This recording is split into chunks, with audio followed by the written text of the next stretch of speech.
In this video, I'm going to be discussing something I've discussed when I was creating videos probably about a year ago, and I actually published a blog post a while back, several months ago, on representative associativities, and I want to discuss the importance of this in how it benefits our psychological well-being and through aesthetics that make accessible particularly certain terms that are more related to our personality specifically, rather than, say, the dynamics of thinking, or that contribute more to a way of refining thought in regards to terms that are related and which require more meaningful cognitions and emotions, but more meaningful cognitions that require more of this emotional regulation process. When we're discussing representative associativities, we're very much interested in personality, but more situated personality, and the very aspects of self-intelligence more than it has to do with personality structure. It pertains much more to how we think as individual who has a separate soul self. Soul, S-O-L-E, rather than S-O-U-L, as in to make this distinction that myself is not the same as yourself. You have various different complex sets of emotions and feelings and thoughts that are different from my complexity of thoughts, feelings, emotions, and manner of thinking, and how I go about viewing the world and the direct perception. And that's what I want to focus on, is the direct perception, how we vary in regards to our subjective experience and the direct perceptions that we have about the world. We can both look, say, at a photograph and come up with completely different interpretations of that. Sometimes some individuals, particularly who tend to engage more in art practices, various forms of, say, drawing or photography, that have to really engage the as a must, good enough, and necessarily necessary conditions that have different pathways, that passageway meaningful influences in regards to meaningful information processes that are calibrating differently our mental representations associated with the dynamical mind and body connection that is primarily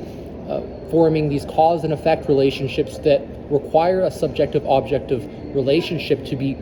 constituted from priors that can take not just what's being represented in more accurate and well-calibrated manners, but which connect predominantly the subject matter of our experience, and which we can form various different impressions and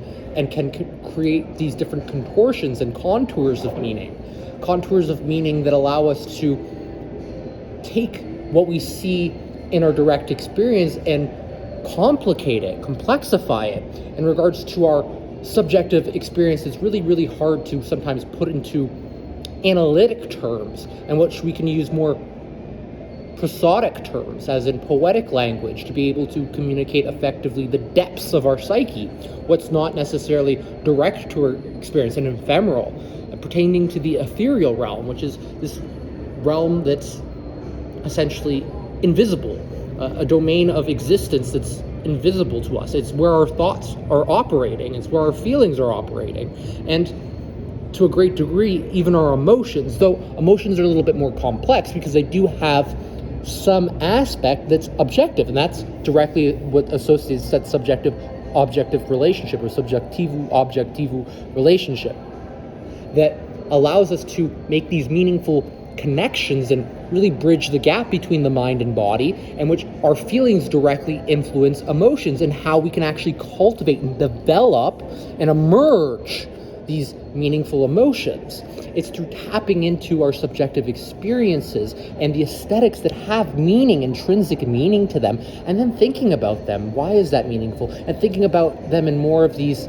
elastic ways that help to stretch the meaning interpretations within them and help us to communicate what's often very difficult and can, in prior existing instances, be what is very, very difficult to put into words, and can just come sometimes as these jambled mamma, jamma, llama word jumbles of what are predominantly sounds and not necessarily sound in regards to having a well-defined access to terminologies that we can use to constitute meanings that represent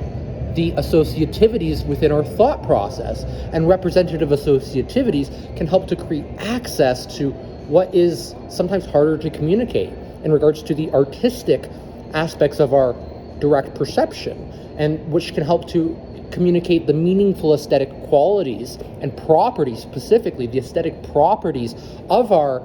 boundness and situatedness to our existence, in which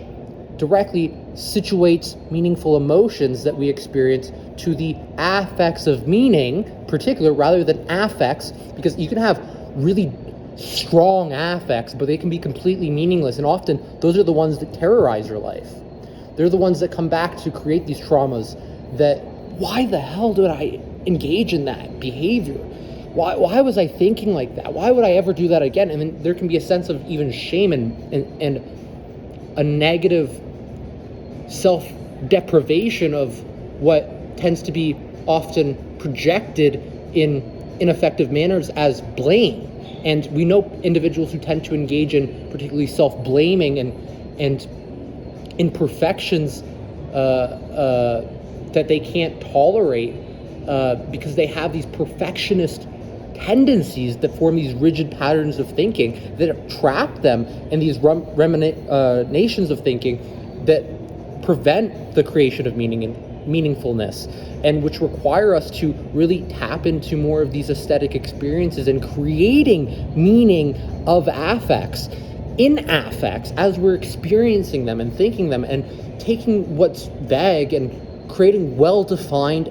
as a must, good enough and necessarily necessary conditions that are valid, psychologically true, and meaningful to be able to complexify these prior sound jumbles and actually create words that have substance to them, deep substance, and a material substance to them that we can say, take a pen or pencil. In particular, I recommend taking a pencil because you can erase a pencil very, very easily, and it's often where, and including myself, start to be able to think and think meaningfully, and to also engage in representative associativities. So when you're creating and you're drawing that symbol, because especially when you're first coming to learn about how to codify symbol and what a symbol means and the symbolization process, for that to actually have any sort of meaningfulness to it, you have to draw, essentially, and drawing a symbol helps to codify meaning interpretations that formalize what are typically kind of like those jumbled up sounds of thought that don't really have too much substance or depth to them, but we can create depth by engaging in this cooperative combinatory process that allows us to take multiple sensory inputs that help us to represent the world and navigate it meaningfully, but also calibrate it in what's very efficient processing, and efficient processing that can be accessed near and far are direct perceptions. Because if you can, say, take all this complexity that is going on in this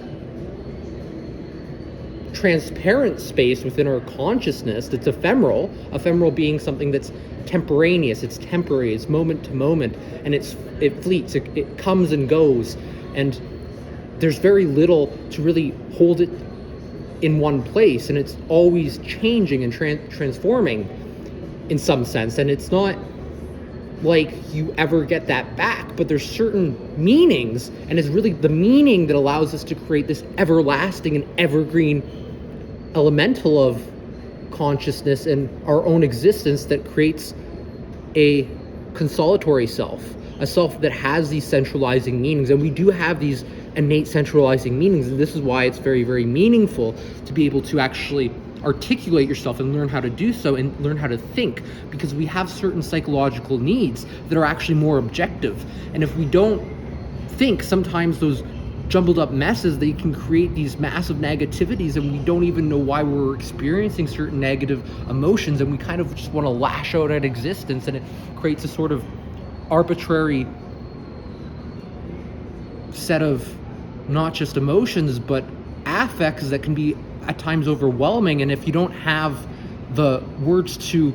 or symbols to be able to symbolize what you're experiencing directly, they go off in this chaotic direction without any manner of organization and higher order cognition and higher order meaningful emotion to be able to engage in self-intelligence processes that allow us to emotionally regulate ourselves and increase our emotional intelligence. And that all comes back to this self-intelligence that we can cultivate through these representative associativities that allow us to be able to communicate the continuities and centralities of meaningfulness that resonate most with us as soul selves, soul individual selves that are separate from others and can communicate the sophisticated worlds that only exist had we as a soul individual taken up the responsibility and agency processes of perception, action, and behavior to be able to conduct ourselves in a manner that allows us to effectively and efficaciously, meaningfully come to develop a deepening sense of self-knowledge and wisdom in that allows us to be more creative and engage in a multitude of different creative artistic practices that we can communicate and link together what are these various complexities in well-defined manners in which, upon an onlooker who had not met you before looked upon it, would see near immediately the connectives and communicatives of meaning that crisscross between different art forms and that communicate this complex world of high-level, masterful self-intelligence that would not otherwise exist had you not engaged in that initial pencil-to-paper symbolizing process of meaning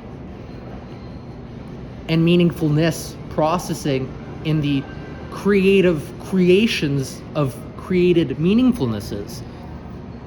And that's all I want to say for this video. I hope you enjoyed. Bye.